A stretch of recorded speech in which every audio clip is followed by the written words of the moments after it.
Muy buenas tardes a todos y sed bienvenidos a esta tercera conferencia del ciclo organizado por la Delegación de Catequesis, en donde hemos trabajado y reflexionado sobre aspectos diversos de la misericordia, desde la Biblia al sacramento de la confesión, y hoy un tema muy actual que es la relación estrecha que existe entre familia y misericordia. Pues voy a presentar a la ponente que nos acompaña en el día de hoy, a María Lacalle, que nos acompaña desde la Universidad Francisco Vitoria de Madrid. En la tarde de ayer, por primera vez en la historia de la Iglesia, un pontífice inauguraba un año jubilar fuera de la Basílica de San Pedro en Roma. La celebración del rito de apertura de la Puerta Santa en la Catedral de Bangui, República Centroafricana, nos ha dejado unas fotografías históricas. El Papa Francisco, al atravesar la Puerta Santa, abrió para toda la Iglesia un año de gracia, el año de la misericordia. En el transcurso de la celebración, el Papa invitó a todos a ser misericordiosos, pero especialmente a los sacerdotes, a los consagrados y a los catequistas, afirmando: los agentes de pastoral han de ser sobre todo artesanos del perdón, especialistas de la reconciliación, expertos de la misericordia. De alguna manera, al concluir hoy este ciclo de conferencias sobre la misericordia, nosotros asumimos el reto de ser misericordiosos y de serlo con y en la realidad tan apasionante de la familia, que es el tema que hoy vamos a abordar. Es significativo que celebremos el año de la misericordia justo después de haberse celebrado el Sínodo de la Familia, que ha tenido a toda la Iglesia durante 2 años en oración, reflexión y discernimiento. El Papa Francisco ha insistido mucho en que la misericordia ha de bañar nuestro trato evangelizador con las familias, como dijo en el discurso de clausura del Sínodo. El primer deber de la Iglesia no es distribuir condenas o anatemas, sino proclamar la misericordia de Dios, llamar a la conversión y conducir a todos los hombres a la salvación del Señor. Como decíamos hace un momento, nos acompaña hoy para iluminarnos en esta tarea apasionante de trabajar con y por la familia a doña María Lacalle Noriega, que nos hablará sobre familia y misericordia, retos de la familia a la luz del magisterio de la Iglesia y del Sínodo sobre la familia. Doña María Lacalle Noriega es madre de familia y abuela, y es doctora en Derecho y licenciada en Ciencias Religiosas, y en la actualidad es vicerrectora de Ordenación Académica y Calidad de la Universidad Francisco de Vitoria de Madrid y también docente de asignaturas de Filosofía del Derecho. Su amplia experiencia en el ámbito familiar le ha llevado a participar en numerosos encuentros organizados desde la Iglesia en España y también a participar como auditora en el Sínodo Extraordinario de la Familia del año pasado. Agradecemos su presencia, su sabiduría y su disponibilidad, y sin más preámbulos le damos la palabra.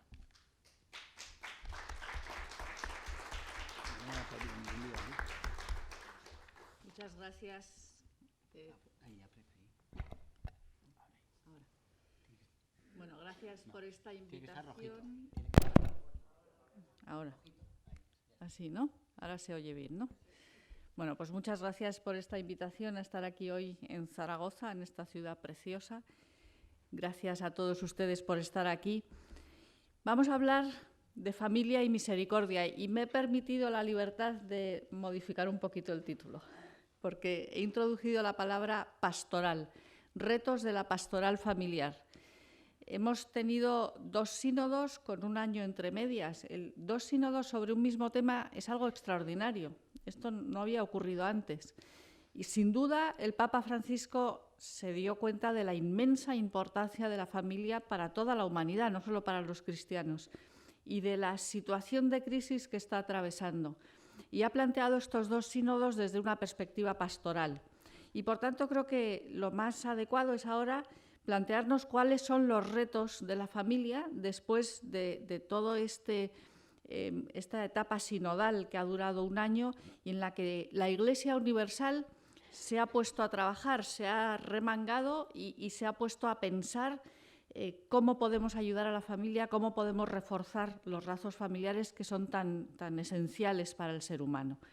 Entonces, lo que yo voy a plantear son 3 retos que considero, a la luz de lo que ha salido en el sínodo, que son fundamentales, como son reconstruir el sujeto moral, recuperar el papel de la familia y renovar la preparación del matrimonio.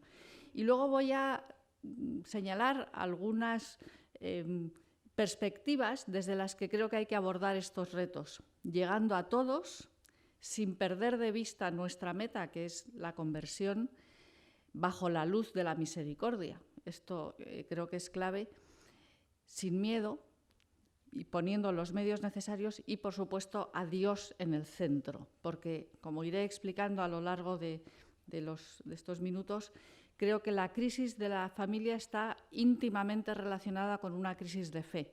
Y creo que una de las cosas que tenemos que lograr es volver a poner a Dios en el centro de las familias y de los matrimonios. Entonces, ¿cuál es el que creo que es el primer reto con el que nos tenemos que enfrentar? Cada uno desde el ámbito en el que esté, desde la universidad, desde las parroquias, desde las propias familias, cada uno donde le toque. Creo que hay que reconstruir al sujeto moral. El sujeto moral predominante hoy día es, como dice un documento de la Conferencia Episcopal Española, un sujeto emotivo utilitario. Es decir, la gente joven y no tan joven que nos rodea se guía en la vida no por razones, no por convicciones, sino principalmente por emociones. De tal manera que lo bueno no es aquello que es bueno en sí mismo o que me hace mejor persona, sino aquello que me hace sentir bien o aquello que me reporta una utilidad. Y esto en la universidad se ve cada vez con más crudeza y con más rotundidad. Puedes pasarte una clase entera exponiendo argumentos sobre alguna cuestión que al final los alumnos te miran y te dicen, sí, vale, bueno, esa es tu verdad, pero a mí eso no me dice nada, no me llega, no me hace sentirme bien. Y por lo tanto, pues no hay manera de dialogar o de llegar a ellos. Bueno, sí hay manera. Creo que conociendo cómo son, tenemos formas de llegar, ¿no? Y en lugar de llegar a través de argumentos racionales, muchas veces lo que hay que hacer es engancharles desde lo emocional para luego presentar el argumento. Pero más allá de eso, creo que lo que es más importante es que ellos se conozcan a sí mismos, sepan cuál es su esencia, cuál es su ser, porque solo de esta manera podrán comprender que el matrimonio no es un conjunto de reglas que se nos imponen desde fuera, sino que las exigencias propias del amor conyugal brotan del propio ser de ese amor conyugal. Si ayudamos a la gente a conocerse a sí misma, a conocer la profundidad de sus propios deseos, de sus propios anhelos, pues la exigencia de fidelidad, la exigencia de unicidad, la exigencia de estar abiertos a la vida brotan de manera natural, porque son naturales, porque son consustanciales al propio amor conyugal. Cuando amamos a alguien queremos amar para siempre, no un ratito, y en exclusividad. Queremos que se nos entregue de forma total, no a partes. Queremos que ese amor se comunique y se abra a la vida. De tal manera que lo primero que creo que hay que hacer es formar a los jóvenes en lo que somos, en el conocimiento de nuestra propia naturaleza humana, en el conocimiento de nuestros propios deseos connaturales a esa naturaleza humana. Y de esa manera la ética viene dada, porque comprendemos que la ética no es un conjunto de reglas caprichosas que se nos imponen porque sí, sino que son las exigencias propias de nuestra naturaleza. Y esto nos ayudaría a superar esa falsa concepción de la libertad como una fuerza absoluta que está tan asentada en la cultura actual. Muchas ideologías presentan una concepción del ser humano como libertad absoluta, libertad incondicionada. Por ejemplo, la ideología de género, que tanto se ha denunciado en las sesiones del Sínodo y el Papa Francisco en muchos de sus discursos. La ideología de género lo que dice es que una cosa es nuestra identidad de género y otra cosa es nuestra dimensión sexual, que no tiene ninguna importancia y que cada uno puede libremente elegir lo que es. Masculino, femenino, o bueno, hay hasta 23 géneros. Algunos de ellos no sabría explicar en qué consisten, pero cada uno en cada momento de su vida puede elegir libremente, sin ninguna referencia a su cuerpo sexuado, lo que quiere ser. Bueno, eso es una concepción de la libertad sin límites, ni siquiera los biológicos, que es lo que se está vendiendo y lo que se está plasmando, por otra parte, en nuestra legislación. Junto con esa cultura de los derechos individuales que hace que la gente se instale en la sociedad simplemente reclamando derechos. ¿Y qué es un derecho? Pues, como muchas veces se define, un deseo con suficiente respaldo social. Y cualquier cosa que se desee por un grupo suficientemente grande se ha de convertir en derecho. Y si unimos esto a ese sujeto emotivo utilitario, pues resulta que cuando algo deja de hacerme sentir bien, pues entonces lo rechazo, y cuando quiero reclamar algo para sentirme bien, tiene que serme concedido inmediatamente porque es un derecho, ¿no? Estas dos cuestiones, esa concepción de la libertad como algo absoluto y esa cultura de los derechos individuales, es evidente que están radicalmente en contra de la construcción de un matrimonio y de una familia sólidos, donde todo va mucho más allá de cómo te sientes cada día y de tus propios derechos. En una familia lo que deberíamos enseñar es justo lo contrario, ¿no? Deberíamos enseñar a nuestros hijos a integrarse en la sociedad siendo conscientes de que todo lo recibimos de los demás y, por lo tanto, más que como acreedores permanentemente insatisfechos, como deudores eternamente insolventes, eternamente agradecidos a los demás, porque todo lo hemos recibido de los demás. Y esto nos debería llevar a una educación, a una formación de los jóvenes que les permita vivir sus vidas bajo el timón de las virtudes. Y aquí volvemos a lo que decía antes. Cuando uno se deja guiar y es dueño de sí mismo gracias a las virtudes, su obrar está regido desde el interior, le sale del corazón. Y de esta manera se comprende también que no se trata de cumplir reglas externas, sino de cumplir lo que está en nuestro interior, lo que nos sale del corazón, lo que nos permite amar de verdad. Porque el amor es la más importante de estas virtudes. Y parece que hemos dejado de educar en el amor. Y la cultura en general no ayuda nada a que se comprenda el amor como verdaderamente es. Los jóvenes han absolutizado el momento estético del enamoramiento, del puro afecto o de la pura atracción física. Y no son capaces de pasar de ahí. Cada vez no solo aumenta el número de divorcios, sino que cae el índice de nupcialidad, porque son incapaces de pasar de ese momento absolutizado y puramente afectivo al compromiso. Creo que a través de una buena educación para el amor tendríamos que recuperar esa dinámica que va del afecto y la atracción al amor y de ahí al matrimonio, a adquirir un compromiso, a decir contigo para siempre y a construir una familia, integrando en todo este dinamismo nuestra razón, nuestra voluntad, nuestro cuerpo y, por supuesto, la gracia, porque sin la gracia de Cristo es muy difícil llevar esto a cabo. En esa educación para el amor hay que incluir ese reconocimiento del sentido de la diferencia sexual que la ideología de género está destruyendo por completo. Cada vez los chicos y las chicas se sienten más inseguros respecto a su masculinidad y a su feminidad, hasta el punto de que muchos, sobre todo chicos, no saben cómo relacionarse muy bien con las chicas. Y muchas chicas están viviendo una forma de ser mujer radicalmente antifemenina.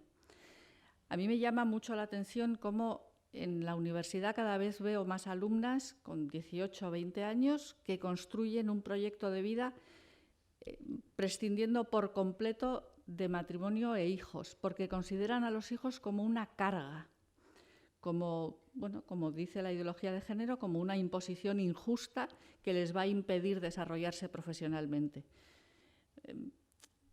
A mí el rechazo radical de esa forma de la maternidad me parece que impide a las mujeres ser verdaderamente mujeres, porque luego es cierto que unas somos madres biológicamente y otras no, pero el rechazo de la maternidad, el concebir la maternidad como una carga, pues quiebra esas relaciones hombre-mujer e impide entender el sentido y la riqueza inmensa de la diferencia sexual. Y desde luego es importantísima una educación afectivo-sexual que permita entender el amor, la sexualidad en su sentido más profundo, ¿no? Como un medio para amar y para fundar una familia. El segundo de los retos que creo que tenemos que abordar es recuperar el papel de la familia como sujeto de evangelización. Porque la familia no solo es objeto, sino sujeto, y sujeto primordial, a mi juicio, de evangelización. Pero es un papel que se está perdiendo. Por una parte, la familia es sujeto de evangelización hacia adentro, en sus relaciones internas. La familia siempre ha sido la primera educadora. Antes se aprendía en la familia absolutamente todo lo necesario para la vida, incluido un oficio. Luego, pues la complejidad de la vida laboral, etcétera, ha ido cambiando, pero en la familia seguimos aprendiendo lo más esencial para situarnos en el mundo, en la sociedad y en la relación con los demás. Recientemente vemos cómo la familia está perdiendo esa función. Es cierto que se sigue hablando mucho del derecho a la educación de los padres, pero volvemos a esa cultura de los derechos. Lo que estamos olvidando es la obligación de los padres de educar a nuestros hijos, de poner en ellos las bases para que se puedan convertir en personas íntegras, personas con una conciencia clara de su identidad y capaces de relacionarse con los demás desde el amor. La familia siempre se ha aprendido a amar, y no porque nuestros padres nos hayan dado discursos ni charlas larguísimas sobre el amor, sino porque es algo que se aprende por ósmosis, viendo cómo se quieren tus padres, cómo vives la relación con tus hermanos, con tus primos, con la familia extensa. Esto se está perdiendo. También es muy triste ver cómo hay muchos jóvenes que cuando les hablas de un amor para siempre lo rechazan porque nunca lo han vivido de cerca, porque no tienen ni han tenido una experiencia de ello en sus propias familias. Y por lo tanto lo consideran un imposible. En la familia se aprende a amar, se aprende lo que es el amor incondicional, se aprende la importancia de sentirse amado por lo que somos, no por nuestros éxitos, sino por lo que somos. Y sentir que esa familia y ese amor va a estar siempre ahí para sostenernos, pase lo que pase. Esto es un aprendizaje que es esencial para la vida futura, para poder crecer e integrarse en la sociedad con una autoestima sólida, sabiendo que te quieren, que hay gente que te quiere incondicionalmente. Y la familia, por supuesto, se transmite la fe, o al menos hasta hace poco se transmitía la fe en la familia. Por eso se ha dicho siempre que la familia es la iglesia doméstica. ¿Qué está pasando ahora? Que la familia está dejando de cumplir esas tres funciones, está dejando también de transmitir la fe y se está produciendo como un círculo vicioso. Porque si no educamos a nuestros hijos, si no les enseñamos a amar, si no les transmitimos la fe, lo más probable es que ellos a su vez no sean capaces de fundar una familia sólida y, por supuesto, no sean capaces de transmitir la fe a sus propios hijos. Y entramos en un círculo vicioso. De lo que se trata es de romper con eso y conseguir una espiral virtuosa. Es decir, conseguir que haya familias sólidas que enseñen a amar, que eduquen, que transmitan la fe y que esos hijos de esas familias, a su vez, sean capaces de tomar las riendas de su vida de forma responsable, transmitir la fe y construir familias sólidas. Yo creo que todo está relacionado y lo que tenemos que lograr es romper el círculo vicioso y convertirlo en una espiral virtuosa. Y por otra parte, las familias también evangelizamos y ayudamos a los demás hacia afuera. En primer lugar, por el propio testimonio. El bien es expansivo, es comunicativo de sí mismo. El amor verdadero atrae, resulta muy atractivo. Y por eso ver a familias unidas, ver a personas mayores como van, matrimonios mayores que van por la calle de la mano, ver cómo se quieren, esto es muy atractivo y no tenemos que dejar de hacerlo, hay que mostrarlo para que crezca en los demás ese deseo de familia que sigue estando en el corazón de casi todos los jóvenes. Si analizamos las encuestas que se hacen periódicamente, vemos que cada vez hay más divorcios, cada vez hay menos matrimonios y, sin embargo, la institución más valorada, con enorme diferencia, es la familia. Sigue habiendo un deseo de familia en el corazón de la mayoría de las personas. Bueno, pues hay que tratar de alimentar y de fomentar ese deseo de familia y una de las formas más sencillas y más naturales es a través del testimonio. Por eso dice el Papa Francisco en Evangelii Gaudium que la Iglesia no crece por proselitismo, sino por atracción. Siendo lo que tenemos que ser, los cristianos y los miembros de las familias, pues atraeremos a otra gente que querrá disfrutar de esa misma felicidad. Y desde luego creo que las familias tenemos que acompañar a otras familias. Vivimos en una cultura bastante antifamiliar en la que es muy difícil vivir una vida familiar sana. Y lo que tenemos que hacer es agruparnos, es acompañarnos, es ayudarnos. Y por tanto, las familias tenemos que descubrir ahí también nuestra vocación misionera, por así decirlo, y abrirnos a los demás y ayudar a los demás a vivir también una relación familiar sólida. Y el tercer reto que creo que tenemos que asumir es renovar y reforzar la preparación al matrimonio. A veces se manejan cifras que dan un poco de vértigo y se dice que alrededor del 40 o el 50% de los matrimonios son nulos. Son nulos porque los han contraído personas sin saber lo que hacían. Y esto no puede ser porque esto genera muchísimo sufrimiento. Entonces, además de ayudar a los que han fracasado, yo creo que tenemos que poner el remedio antes y tenemos que ayudar a formarse bien para el matrimonio. Y aquí yo creo que San Juan Pablo II ya nos dio la pista, ¿no? En Familiares Consorcio habla de una preparación remota, una preparación próxima y una preparación inmediata.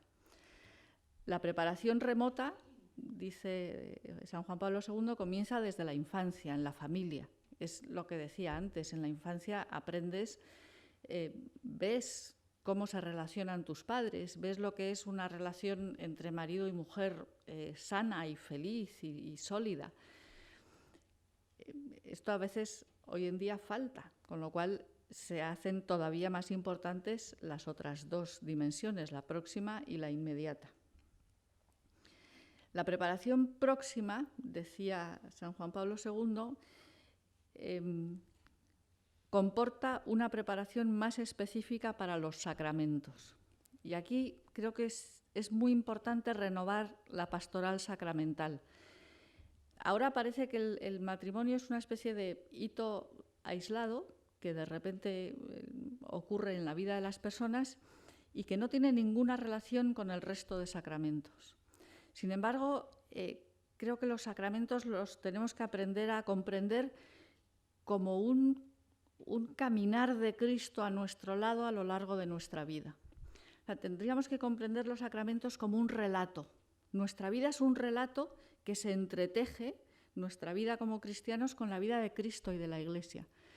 Cristo se hace presente en primer lugar en el bautismo Y todos hemos aprendido en el catecismo que el bautismo imprime carácter. ¿Y qué quiere decir eso? A veces lo olvidamos. Cuando recibimos el bautismo nos transformamos. Es una transformación real, ontológica, que afecta a nuestro propio ser y del que ya no nos podemos librar, aunque quisiéramos.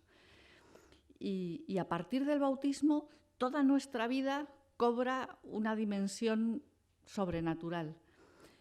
Y luego nos vamos preparando para la primera comunión, para la Eucaristía, y tenemos que aprender a comprender lo que es la Eucaristía. Es esa entrega de Cristo a la Iglesia, a la humanidad, por amor. Esa entrega que se materializa en la Eucaristía, en el sacrificio de la cruz que luego renovamos en cada misa y que se representa con la imagen de las bodas del Cordero. Es Cristo que se entrega con un amor incondicional por nosotros, para salvarnos. Y si vamos acompañando en la preparación sacramental, en la catequesis, pues a partir de ahí hay que seguir acompañando al joven que en algún momento se planteará cuál es su vocación y cuál es su proyecto de vida, y hay que estar ahí. Y luego se planteará con quién va a compartir esa vida, si su elección ha sido el matrimonio. Y hay que estar ahí para que elija bien y para que sea consciente de lo que va a hacer y para que viva un noviazgo pleno que le conduzca a un matrimonio feliz. Tenemos que estar ahí acompañando. Y luego tenemos que estar ahí para que comprendan que el matrimonio es imagen de esa entrega de Cristo, de ese amor incondicional de Cristo por la Iglesia. Y entonces vemos que el matrimonio está íntimamente relacionado con todos los sacramentos. No es un meteorito aislado, sino que hay una relación bellísima, profundísima. Y luego, por supuesto, está la preparación inmediata, ¿no? Eso que llamamos ahora cursillo prematrimonial, y que a veces es un fin de semana, un mes antes de casarse, deprisa y corriendo. Y creo que aquí, bueno, en el sínodo esto se repitió en los dos, en el extraordinario y en el ordinario, muchísimas veces. Esto tenemos que profundizarlo, tenemos que dar una formación mayor, especialmente a las parejas que se acercan a contraer matrimonio y que están alejadas de la Iglesia. Y tenemos que conseguir que contraigan matrimonio conscientemente, sabiendo lo que hacen y la maravilla que van a asumir, pero tienen que hacerlo conscientemente.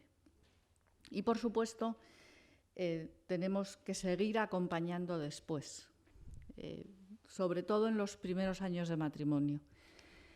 Las estadísticas dicen que en los 7 primeros años de matrimonio se rompe el 40% de los matrimonios. Y esto nos da una idea de lo importantes que son esos 7 primeros años, que es cuando muchas veces surgen los choques y las disputas y los conflictos más graves. También entre los que han convivido antes. Es curioso, pero también las estadísticas indican que entre los que han convivido antes el índice de ruptura es mayor, porque el matrimonio no es una relación que se pueda probar. Entonces, hay que estar ahí y hay que estar acompañando a esos matrimonios jóvenes. Estos son los 3 retos que yo creo que sería urgente que afrontáramos. Insisto en que cada uno donde le toque, porque todos estamos implicados en esto. Y los cómo, las perspectivas, la mentalidad que tenemos que tener nos la ha señalado el Papa Francisco en muchas ocasiones. Lo primero es que hay que llegar a todos. Él utiliza unas imágenes siempre muy sugerentes y muy gráficas, ¿no? Habla de hospital de campaña, habla de una iglesia en salida. No nos podemos quedar en el círculo interno, en la sacristía y con las personas más cercanas, sino que tenemos que poner el chip de iglesia en salida, llegar a todos, pero a cada uno en concreto, porque la llamada de Dios nunca es gregaria. En el Evangelio nos aparecen muchas imágenes. Cada oveja es llamada por su nombre, tiene contados los pelos de nuestra cabeza, nos conoce como la palma de su mano. Es decir, hay que llegar a todos, pero a cada uno en concreto, con nuestro estado actual, con nuestras miserias, nuestros anhelos, nuestras grandezas también, pero en el estado y la circunstancia en la que estemos, a esa persona individual, concreta, a través de una relación personal. Y en esto el Papa insiste también muchísimo, siempre a través de una relación personal. Y hay que llegar especialmente a los más débiles y heridos. Llegar a los que son muy felices y muy obedientes a la Iglesia y viven una santidad estupenda, eso es muy fácil. Y también, por supuesto, pero sobre todo hay que llegar a los más alejados, a los más débiles, a los que han sufrido a veces fracasos, a los que tienen heridas profundas, especialmente esos, nos dice el Papa, que merecen todo nuestro cariño y nuestra entrega. Y hay que llegar a todos, hay que colocarse en posición de iglesia de salida sin perder de vista nuestra meta. ¿Y cuál es nuestra meta? El seguimiento de Cristo. Nuestra meta no es organizar muchísimas actividades ni ofrecer muchísimos servicios de distinto tipo, sino que la gente se convierta, que la gente viva un auténtico encuentro con Cristo, un encuentro transformador. Nuestra meta no es ni siquiera adoctrinar, sino posibilitar ese encuentro con Cristo.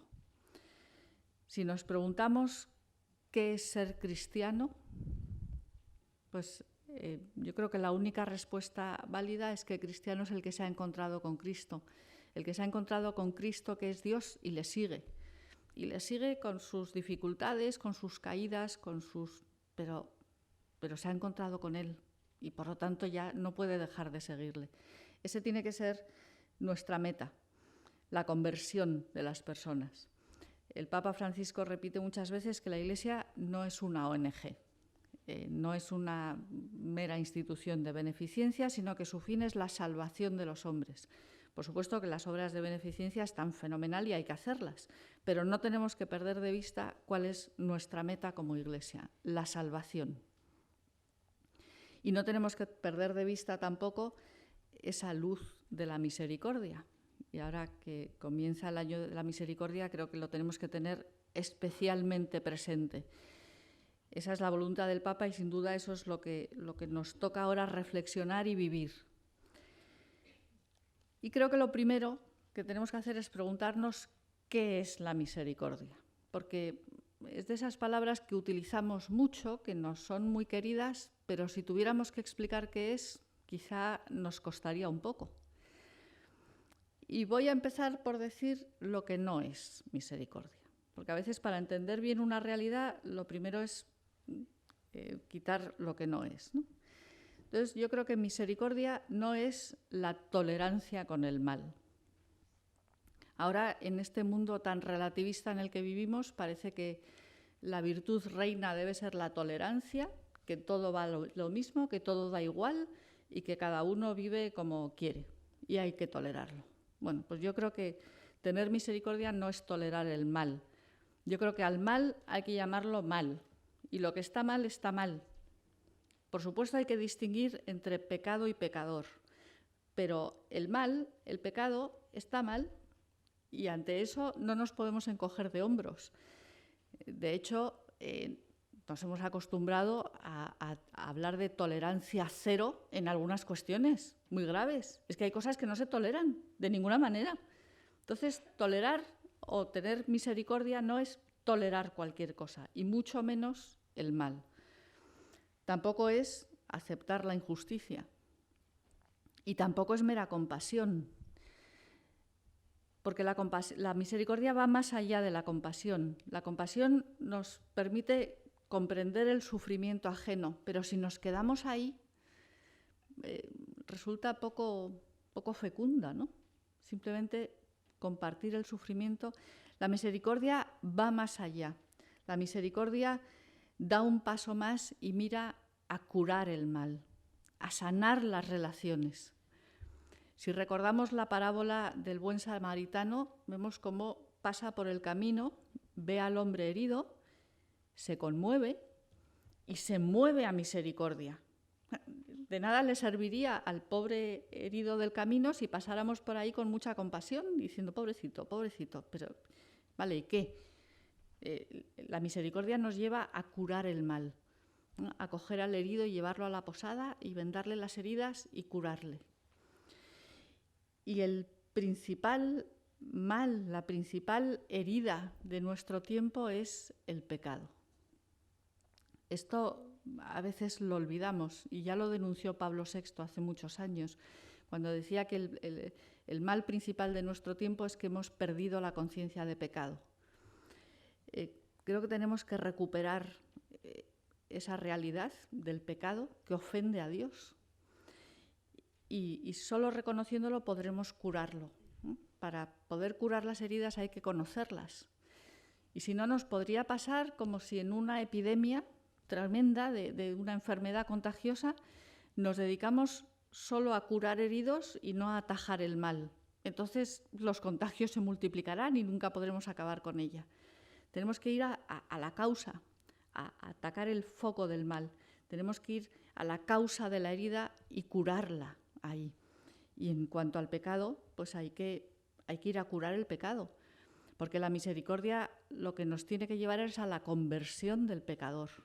No es a darle unas palmaditas y decirle, pobre, ¿cómo sufres? Sino desde esa compasión, desde ese acompañamiento, desde esa acogida, la meta tiene que ser la conversión.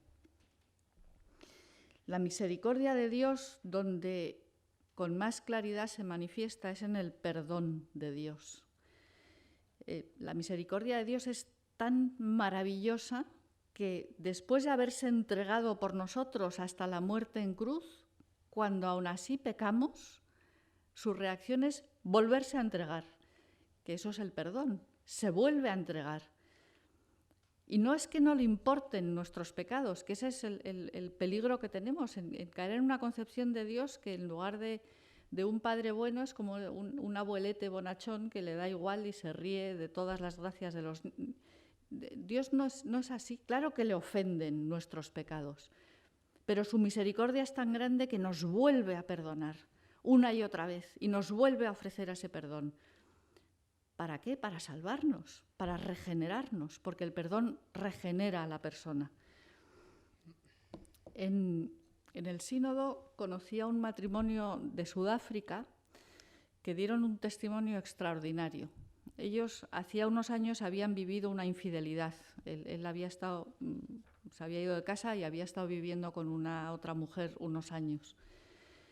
Y después de varios años continuados de infidelidad, acudieron a una asociación que se llama Reencuentros, donde les ayudaron a perdonarse y reconstruyeron su matrimonio y llevaban muchos años felizmente reencontrados. Entonces, y desde entonces trabajan para esta asociación, por eso estaban allí. ¿Y cuál era la clave de esta asociación? En esta asociación lo que te ayudan es a descubrir el perdón de Dios, el perdón generosísimo y misericordiosísimo de Dios por todos nuestros pecados. Y una vez que te das cuenta de que Dios nos perdona todo, entonces es más fácil mirar a la persona que tienes al lado y perdonarla a tu vez. Pero con un perdón que no consiste en decir, vale, olvido lo que me has hecho, sino un perdón que restituye la dignidad a la persona, que la regenera, que le da vida, la sana. Pues este matrimonio, después de haber vivido ese episodio tan terrible y tan difícil de perdonar, se habían perdonado, habían reconstruido su matrimonio y se dedican a ayudar a otros matrimonios en crisis a perdonarse igualmente. Es una labor preciosa, ¿no? Y tienen un índice de éxito altísimo. Aprender a perdonar, recordar la promesa primera que nos hicimos, recordar que además de esa promesa de cuando dijimos sí quiero a otra persona, hay un amor más fuerte, porque Cristo está presente en ese matrimonio y hay un amor más fuerte que nos permite superar cualquier dificultad. El Papa también en Evangelii Gaudium dice que tenemos que darle a nuestro caminar el ritmo sanador de proximidad, con una mirada respetuosa y llena de compasión, pero que al mismo tiempo sane, libere y aliente a madurar en la vida cristiana. Yo creo que aquí está resumido todo lo que debemos entender por misericordia en la pastoral familiar. Es acompañar, es acoger, es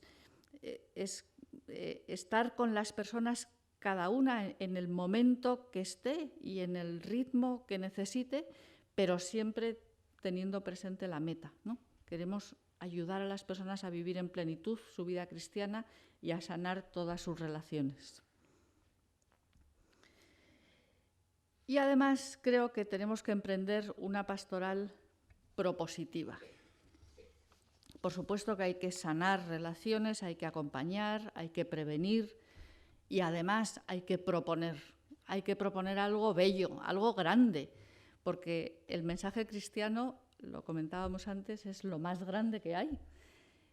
Pues tenemos que proponerlo de una forma atractiva, sugerente, tenemos que proclamarlo por todas partes, sin miedo, porque desde luego el pensamiento dominante no está de nuestro lado, pero no podemos tener miedo. ¿Cómo vamos a tener miedo si Cristo está con nosotros? Hay que perder el miedo y hay que sacudirnos los complejos ante esa colonización ideológica de la que el Papa Francisco ha hablado tantas veces. Tenemos que hacer una pastoral que muestre la grandeza del amor conyugal y la inmensa importancia de la familia. La familia es importante no solo para los cristianos, sino para todo el mundo, porque en la familia se personalizan sus miembros, se socializan sus miembros. La familia es la célula social, lo dice hasta la Declaración Universal de los Derechos Humanos, no es un invento de la Iglesia. Tenemos que hacer una pastoral que haga grande y hermosa la vida de las familias, que conduzca a las familias a la plenitud. Una pastoral, además, capaz de generar cultura. Decía antes que vivimos en un sistema antifamiliar. Los horarios laborales son imposibles, las viviendas, todo son dificultades para la vida familiar. Bueno, pues nosotros tenemos que ser conscientes de que podemos construir una cultura de la familia. Podemos pensar que somos pocos, sí, pero es que las grandes civilizaciones se han transformado gracias a minorías creativas. Y los cristianos tenemos que ser conscientes de que hoy día somos una minoría, pero tenemos que ser una minoría creativa, capaz de transformar la cultura. Y desde luego, para lograrlo, tenemos que poner los medios necesarios. Y el primero de ellos, yo creo que es la formación. Es imprescindible que nos formemos, todos. Los laicos, especialmente los que tengamos alguna responsabilidad formativa, pues en la universidad, en un colegio, en un catequista, también los sacerdotes. Nos tenemos que formar, tenemos que cargarnos de argumentos para poder dar razones de nuestra esperanza. Tenemos que aprender a escuchar. Esto es importantísimo y el Papa Francisco insiste mucho en ello. Hay que escuchar. La gente está muy sola. No solo los que vienen de familias desestructuradas o rotas, sino en familias aparentemente normales, la gente está sola. Desde luego, mi experiencia en la universidad es que muchos alumnos vienen a consultar una duda académica y en cuanto les ofreces una sonrisa y un gesto de acogida, hablan y cuentan todo lo que llevan dentro y a veces son auténticos dramas de soledad.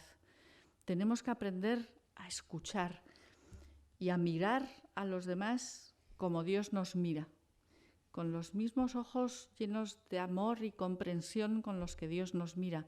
Como decía Benedicto XVI, con un corazón que ve. A mí me parece muy divertido cuando se dice que el amor es ciego, porque creo que es completamente falso. El amor no es ciego, el amor ve mucho más que los demás. Cuando amas a una persona, la conoces, y cuando la conoces, la comprendes.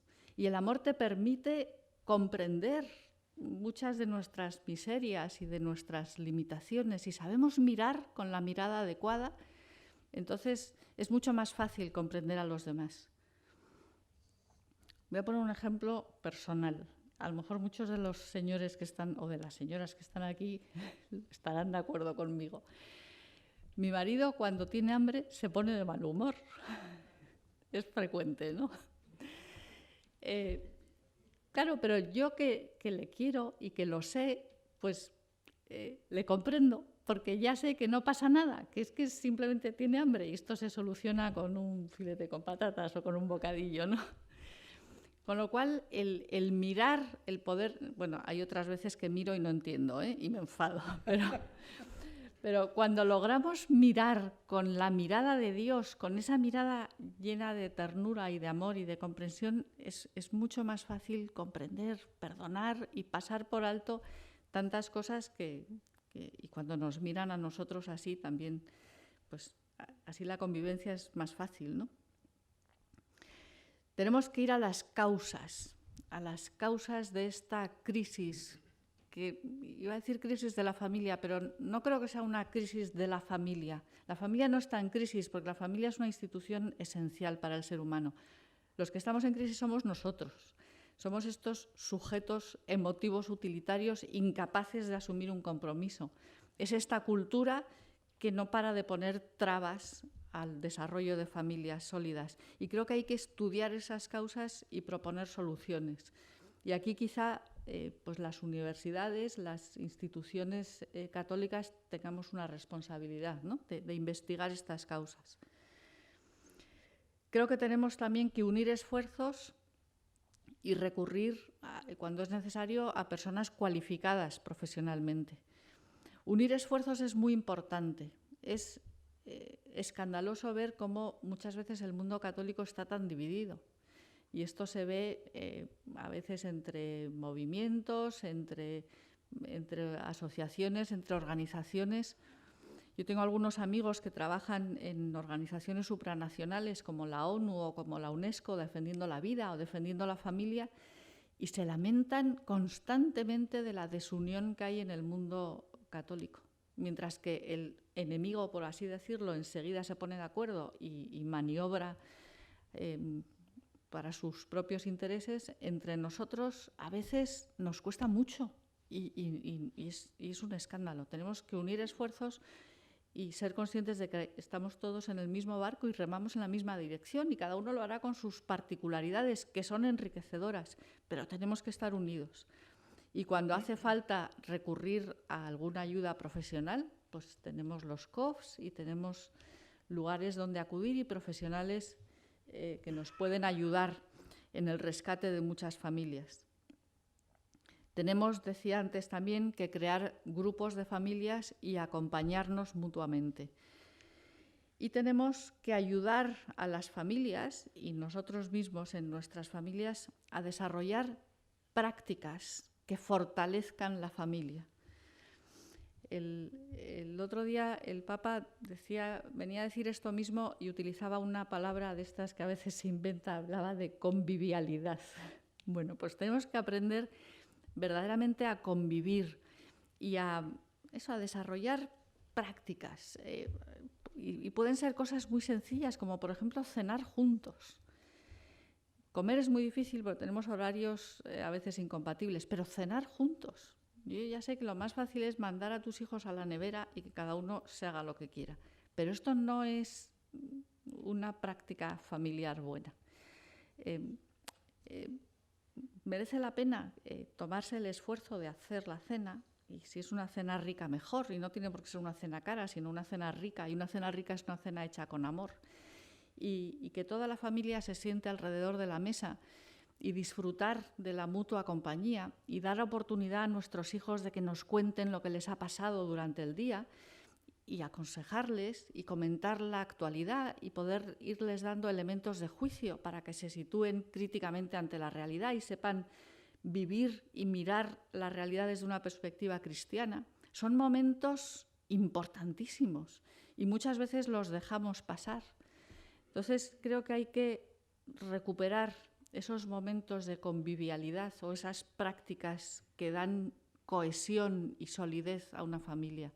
Buscar vacaciones juntos, aunque sean unos días.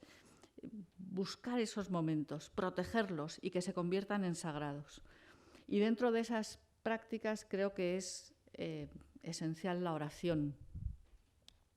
En el Instrumentum Laboris, que es el documento que sirve de base para el sínodo, se recogía una encuesta que se había hecho a nivel mundial y se reflejaba, entre otras cosas, que las familias católicas no rezan juntas, no desarrollan prácticas de piedad, de oración.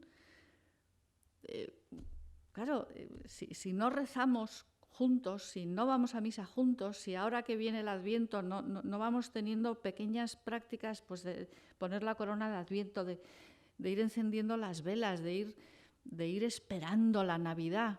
Al final, ¿qué es la Navidad? En la inmensa mayoría de las familias católicas, pues un follón y una cosa horrible que al final estás deseando que pase. Pero es que tenemos nosotros mismos que empezar a vivirlo de otra manera.